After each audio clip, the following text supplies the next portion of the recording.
The galaxy had not known peace for over a century. Among the stars, the Zenith Coalition and the Kragax Dominion had locked horns in a relentless war that consumed entire star systems.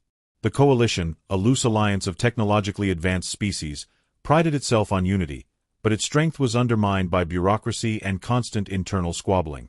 On the other side stood the Kragax Dominion, a militaristic juggernaut that thrived on brute force and the merciless exploitation of resources.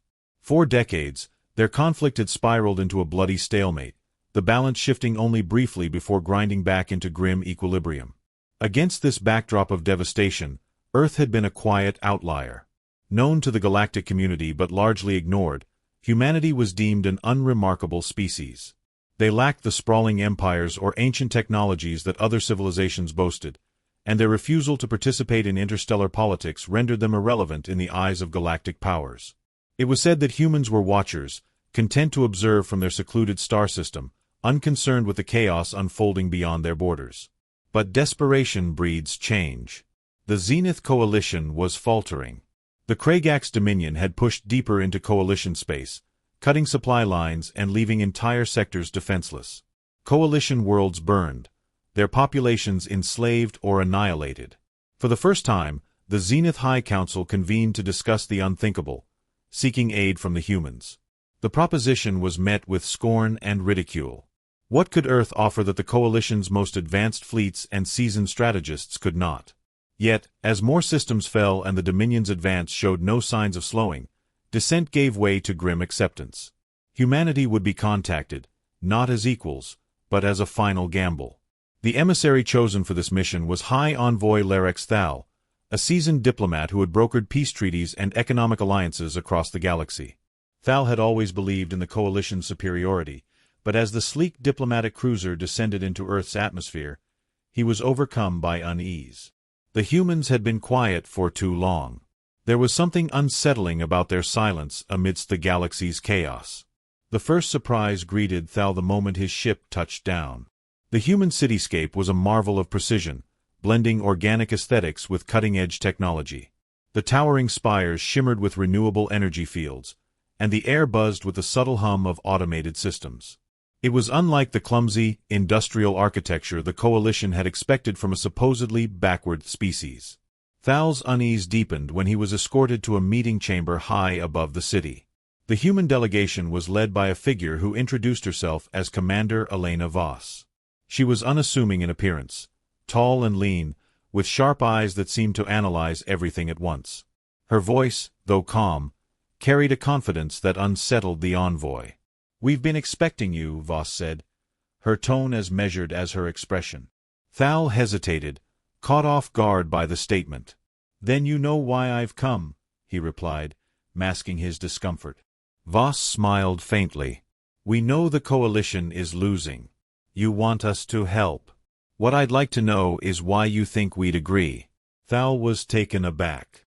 In every negotiation he'd conducted, desperation had always been met with gratitude, or at least deference. But these humans, despite their isolation, displayed neither fear nor reverence.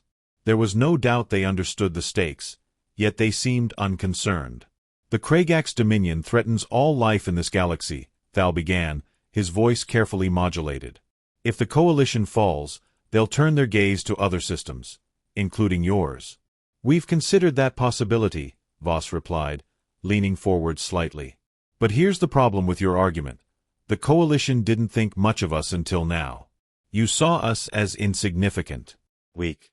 And now you're asking us to save you. Why should we?" Thal struggled to formulate a response. The human's bluntness was disarming, a stark contrast to the veiled politeness of Coalition diplomacy.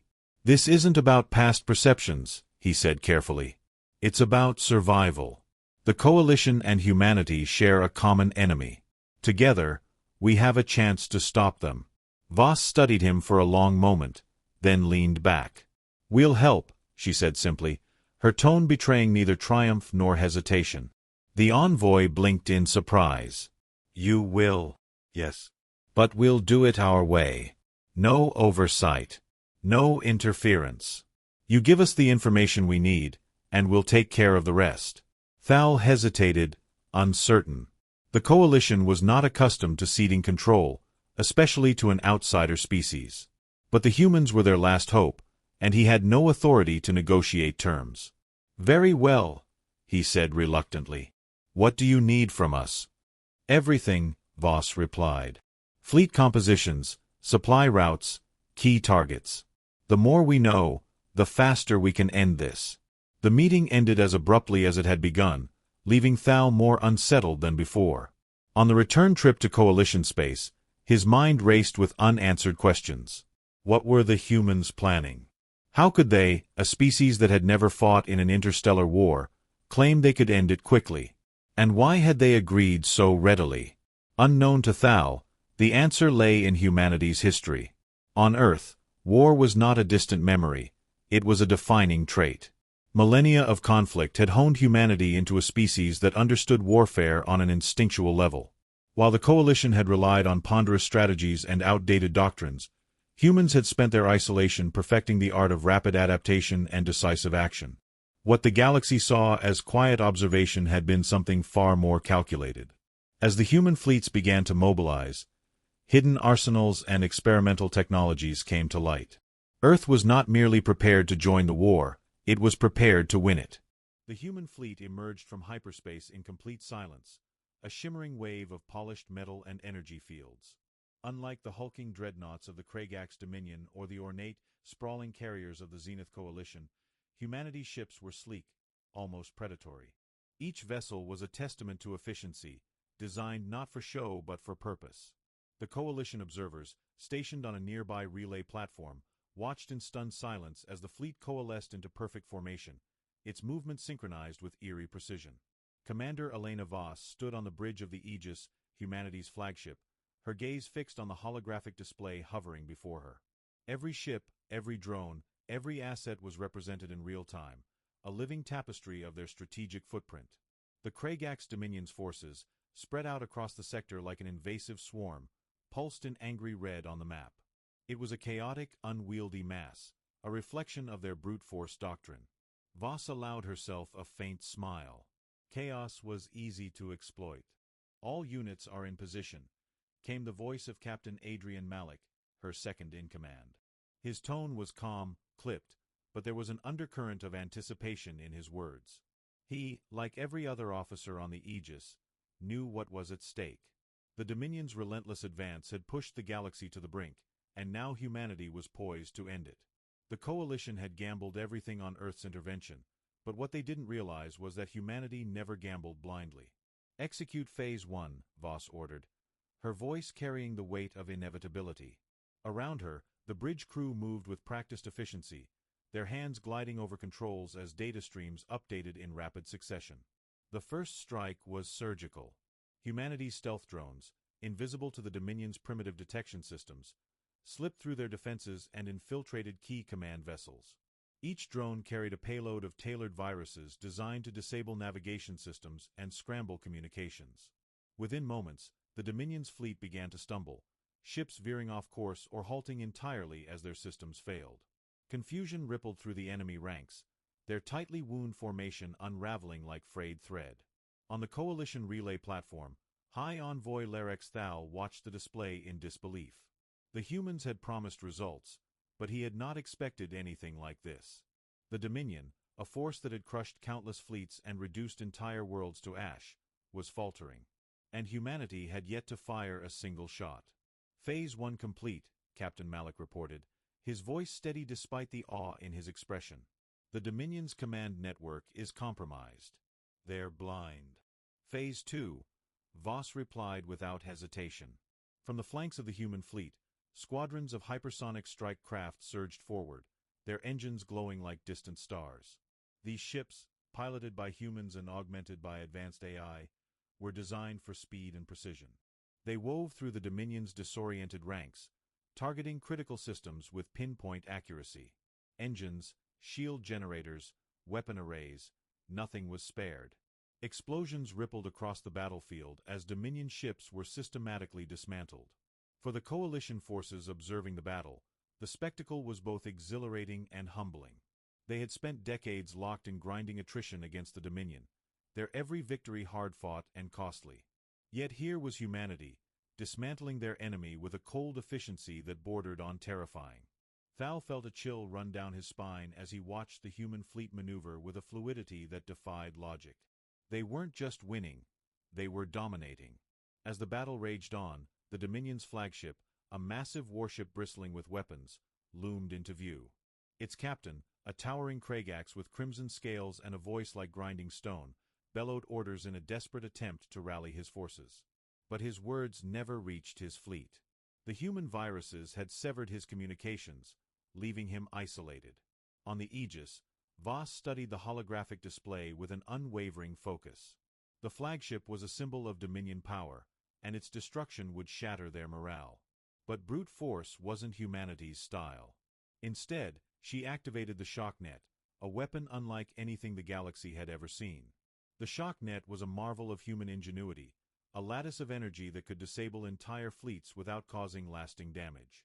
As it unfurled from the Aegis, it enveloped the Dominion ships in a web of pulsating light. Engines sputtered, weapons fizzled, and shields collapsed as the net disrupted every system it touched. The Dominion flagship drifted to a halt, its weapons silenced, its might rendered meaningless. In the eerie quiet that followed, Voss issued the final command. Deploy boarding teams. Secure their leadership. Elite human operatives, clad in advanced exosuits, launched from stealth craft and breached the Dominion flagship with surgical precision. Within minutes, the Kragax commanders were subdued and extracted. The rest of the Dominion fleet, paralyzed and leaderless, offered no resistance. On the Coalition relay platform, Thal struggled to comprehend what he had witnessed. The battle was over, finished in less than 5 hours. Humanity had done what the Coalition couldn't achieve in decades of war. And they had done it with a calm, calculated efficiency that left no doubt about their capabilities. As the Dominion forces began transmitting unconditional surrender signals, Voss turned her attention to the Coalition liaison who had been observing from the Aegis. The Zenith officer, a prim, sharp-featured being with pale skin and silver eyes, looked at her with a mixture of awe and trepidation. "We've neutralized the threat," Voss said, her tone devoid of triumph. "But this isn't over. The Dominion's collapse will create a power vacuum. If the Coalition isn't prepared to manage it, someone else will." The Zenith officer nodded hastily, his composure shattered. We will ensure stability. On behalf of the Coalition, I offer our deepest gratitude. Humanity has proven itself to be. Save the speeches, Voss interrupted. We're not here for gratitude. We're here to end this war. The next steps are up to you. She turned away, her focus already shifting to the next phase of operations. The bridge crew moved with practiced ease, their expressions unreadable. They were soldiers, professionals, and they knew the war wasn't truly over. The Dominion might be defeated, but the galaxy's future was far from certain. Voss allowed herself one brief moment of reflection as she gazed out at the battlefield. The Coalition had called them Watchers, but humanity had always been something more. They were survivors, strategists, and, when necessary, warriors. And now the galaxy knew it too. The aftermath of the 5-hour war rippled across the galaxy like the aftershock of a supernova. The Kragax Dominion, once a monolithic force that had ground entire civilizations to dust, was now a husk of its former self. Their fleets were immobilized, their leadership captured, and their will to fight shattered. Coalition broadcasts heralded humanity as saviors, their names spoken with a mix of awe and apprehension across countless worlds. Yet amidst the celebrations and political maneuvering, a deeper tension brewed, one that Commander Elena Voss could feel keenly as she stood in the Aegis' war room. Before her, a massive holographic map displayed the new state of the galaxy. The Dominion's territories, once a sea of menacing red, were now fractured and gray, their influence dissolved into chaos. Coalition borders had expanded, but they were fragile, their newfound gains resting on shaky alliances and thinly stretched resources. It was a picture of fragile peace, a fragile future. Captain Adrian Malik entered the room, his expression as controlled as always, though Voss noticed the tightness in his jaw. He paused before the display, his eyes scanning the swirling data streams of troop movements and political shifts. "They're already arguing over the scraps," he said, his voice low but tinged with disgust. The coalition factions are carving up Dominion territories like vultures over a carcass. It's only a matter of time before they start fighting each other. Voss nodded, her gaze never leaving the map. That's the nature of power vacuums. One war ends, and another prepares to take its place. The question is whether we let it happen. Malik frowned. We didn't come here to play galactic peacekeepers. No, Voss agreed. But we didn't come here to watch everything collapse either. If the coalition tears itself apart, the next Dominion won't take centuries to rise. It'll take decades. We need to make sure they don't make the same mistakes. Their conversation was interrupted by the arrival of High Envoy Larex Thal, his posture a mixture of unease and reluctant respect. The Zenith diplomat had spent the past days overseeing the surrender negotiations, his polished demeanor wearing thin under the strain. Now, as he faced Voss and Malik, he seemed smaller, the weight of the galaxy's expectations pressing down on him. "Commander," Thal began, his tone measured but wary. "The Coalition High Council has requested your presence at the summit on Arcadia Prime. They wish to formally recognize humanity's contributions and discuss the terms of rebuilding." Voss turned to him, her expression unreadable. "And what terms are they proposing?"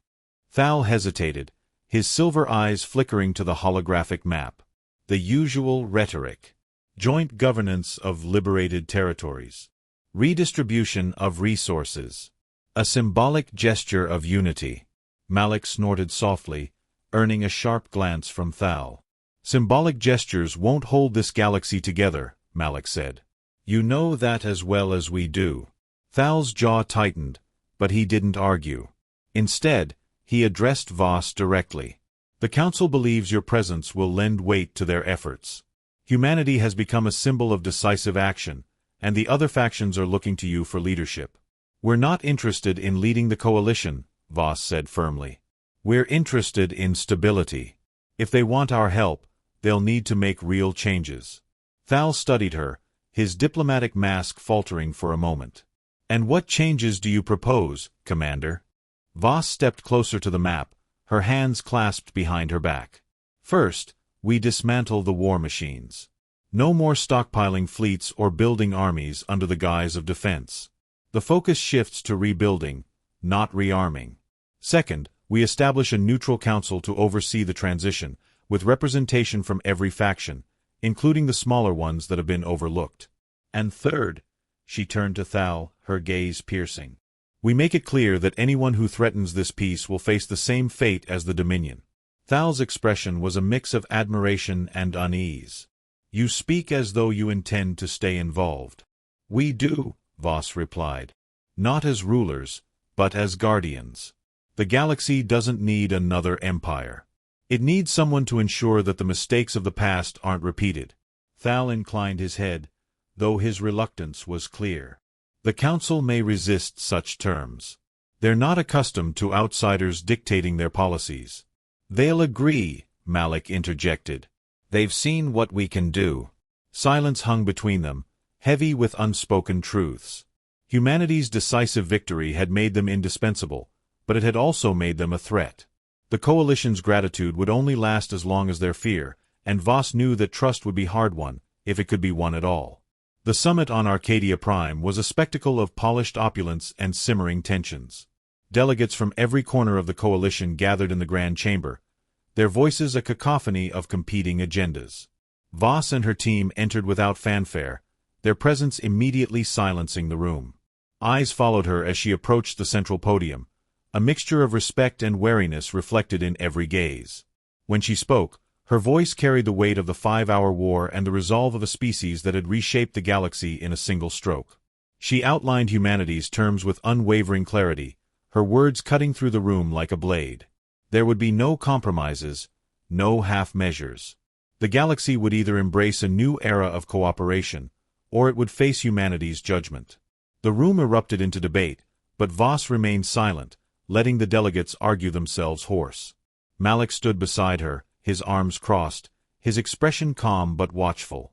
When the noise finally subsided, it was Thal who stepped forward, his voice carrying the measured authority of a seasoned diplomat. "The commander is correct," Thal said, his tone firm but conciliatory. The old ways have failed us.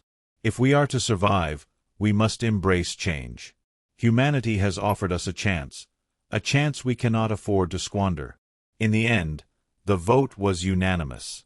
The reforms were adopted, the war machines dismantled, and the new council established.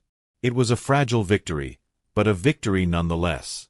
As the summit concluded and the delegates dispersed, Voss stood alone on a balcony overlooking the city.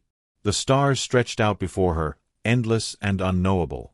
The galaxy was at peace, but she knew it wouldn't last. Humanity had given them a chance, but the future was theirs to shape or destroy. Malik joined her, his footsteps soft against the polished floor. "Do you think they'll keep their word?" he asked quietly. Voss didn't answer immediately. She gazed out at the stars, her expression thoughtful. "I think they'll try," she said finally. "But if they don't, we'll be ready." The two of them stood in silence, the weight of their actions and the uncertainty of what lay ahead pressing down on them. The galaxy had changed, but its challenges were far from over. And humanity, once the quiet observer, was now the quiet guardian, watching and waiting for whatever came next.